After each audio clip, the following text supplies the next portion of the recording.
사람들은 흔히 부부싸움을 칼로 물베기라고도 하는데요. 오늘은 부부 상담 비용으로만 600만 원을 사용하셨다는 최유림 집사님을 소개할까 합니다. 집사님의 셋째 아이는 태어날 때부터 장애를 가지고 있었습니다.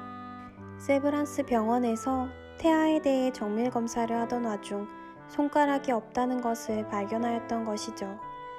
아이의 병명은 폴란드 증후군이라고 하는데요. 오른쪽 손가락과 오른쪽 흉부가 파이는 형태를 보이는 것이 특징입니다. 셋째 아이는 또래 친구들에게 괴물이라고 놀림을 받으며 자랐고, 한 번은 엄마 손이랑 내 손을 바꾸고 싶다는 이야기를 했었다고 하는데, 엄마로서 참 마음이 아팠을 것 같습니다. 그렇다면 이 아이의 아빠는 누구일까요?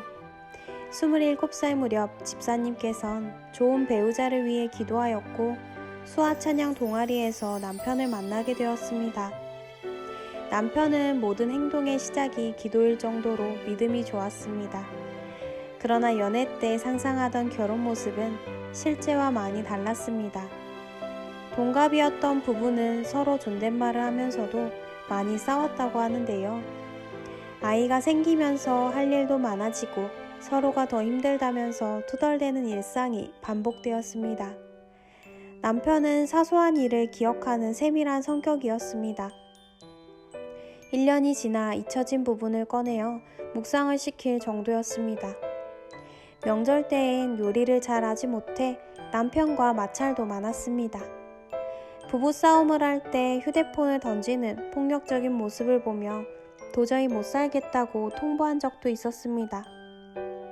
연애 때 두 사람은 신앙에 관한 이야기가 너무 재미있어서 밤이 새도록 대화를 하였지만 이제는 자신을 알아주지 않는다며 부정적인 대화만 주고받는 상황이 되어버렸습니다. 상대방을 알아주는 단순한 말 한마디가 나오지 않아 다툼이 커지게 된 것이죠.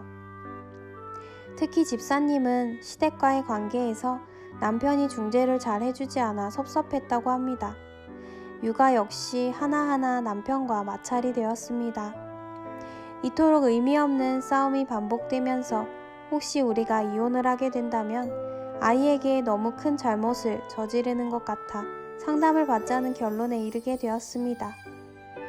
주변에 상담을 잘 하시는 분을 찾기 시작하였고 2년에 걸쳐서 600만 원이라는 돈을 사용하게 되었습니다. 그렇다면 부부 상담은 두 사람에게 효과가 있었을까요? 일반적으로 생각하는 것과는 다르게 부부 사이는 전혀 진전을 보이지 않았습니다. 마치 경쟁하는 것처럼 내가 더 힘들게 자랐다며 나를 먼저 이해해달라는 논쟁만 계속될 뿐이었죠. 그러던 와중 셋째가 태어나게 되었습니다. 그렇게 상담은 아무런 성과도 없이 끝나게 되었습니다. 집사님의 가정은 아버님이 가족을 버리신 경우이고 어머니는 돈을 벌기 위해 사회생활을 처음 시작하셨습니다. 어머니는 당시 자살하고 싶을 정도로 많이 힘들었다고 하는데요. 하나님께선 이런 집사님에게 조용히 속삭여 주셨습니다. 유림아, 너라서 이 엄마를 보내준 거야. 너는 기도할 수 있잖아. 엄마도 너와 같은 하나님의 자녀야. 순간 하나님의 마음을 받아들일 수 있었고 마음속에 있었던 앙금도 사라지게 되었습니다. 그렇다면 궁극적으로 부부의 관계가 개선되는 시발점은 언제였을까요? 집사님은 교회 프로그램을 하던 와중 하루에 1시간 정도 기도를 하는 습관을 가지게 되었습니다. 남편은 당시에도 변하지 않으며 늘 투덜대는 습관이 있었습니다. 그러나 집사님은 기도를 습관화하면서 동일한 상황임에도 불구하고 이제는 남편의 아픔이 보이기 시작했다고 합니다. 남편이 말하는 내용 모두가 나를 사랑하는 것에서 시작되었다는 사실을 알게 된 것입니다. 그리고 회개 기도는 자연스럽게 나오게 되었습니다. 아내의 마음가짐이 변하니 남편의 짜증이 줄어들었고 이후 집사님을 더욱 사랑해 주었습니다.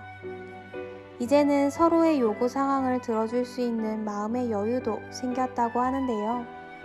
아이들의 부정적인 생각도 하나님을 만나게 되면서 많이 줄어들게 되었습니다.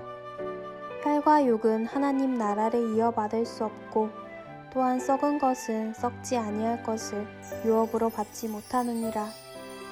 말을 가볍게 하여 썩어질 것을 상대방에게 주는 것이 아니라 하나님의 나라를 유업으로 받기 위해 집사님께선 남편에게도 아이들에게도 조심스럽게 다가간다고 하는데요.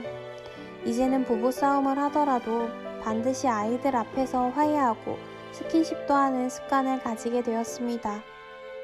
이상으로 힘들었던 결혼 생활을 기도와 예배로 극복하신 최유림 집사님의 간증을 마치겠습니다. 180도 변화된 집사님의 가정이 주님 안에서 행복한 시간들로 채워지길 응원합니다. 즐거운 하루 보내세요.